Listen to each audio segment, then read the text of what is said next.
We presented this a week or so ago, 2 weeks ago. I didn't. I think Alice did.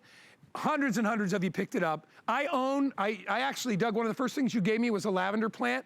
One of my favorites. I walk outside and not only the flowers, but the greenery, when you peel it off and you rub it in your fingers, it's French countryside. That's what it is. And you can use it not only for a beautiful potpourri, you can cook with this. You can flavor with this. I love lavender. We did lavender cupcakes.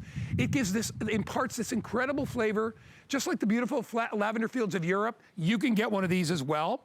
It has that intoxicating, very earthy, sort of a spa-like aroma, which I love. I love me some spa. 716-783. Rochelle, 2 minutes or 3 minutes or so.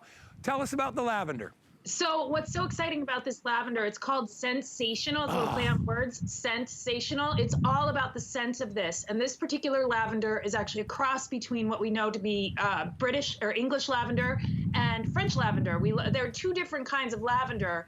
If you're a gardener, you might know that. This is a cross between it. It's American cross made, bred for the American market. So it's going to do really well in your garden, but also it's kind of bred for the things that we really want out of our gardens, which tends to be bigger blooms, more scented blooms, this nice compact habit. So this is a great plant for the container garden. If I were you, I would take your plant, put it in about a 12-inch pot and move it around with you so that you can smell that smell. It's so relaxing. It's what we use to like put ourselves to sleep and calm ourselves down and just move it around. I mean, because it's such an amazing experience for your senses. It's just like, oh, this thing smells so great. The other thing I love about this is the two-tone of this. This is just really pretty because when those buds are out, you can see it in that picture there, they're really dark purple, but then once they open up, they get to be that lighter purple and they're really showy. You know what, I will be honest, when people come to my house, before all this happened, people come over, one of the biggest things they love was the lavender. And they would walk over and they'd grab a little in their hands and they would rub it in their fingers and put it on like their wrist. And they'd be like, oh my, and I'd be like, it's unbelievable. You can make your own perfumes out of this. You can use this in candles, because I do. Actually, I actually make a little stuff out of I grind it up and I put it in with the candle oil.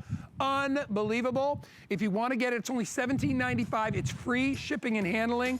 And I also love it to mix with other things because in my opinion, there's nothing out there that has the color of lavender. It is so beautiful. It's a really pretty color. You know what I love to do with it? I like to take some of the blooms, which they're on these stems that kind of sit up above the foliage, so you can cut them off and you can tie them up into little bunches.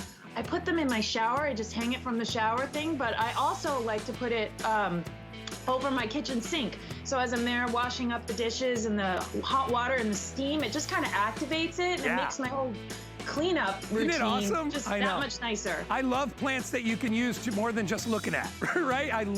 That's why I love like basil and I love tomatoes and I love all that stuff, but I love that you can take lavender and you can make stuff out of it. All right, Rochelle, you stick around. We've got our star of the show coming up, our pick of the hour in just a sec. Before we do that, I gotta mention this, because I know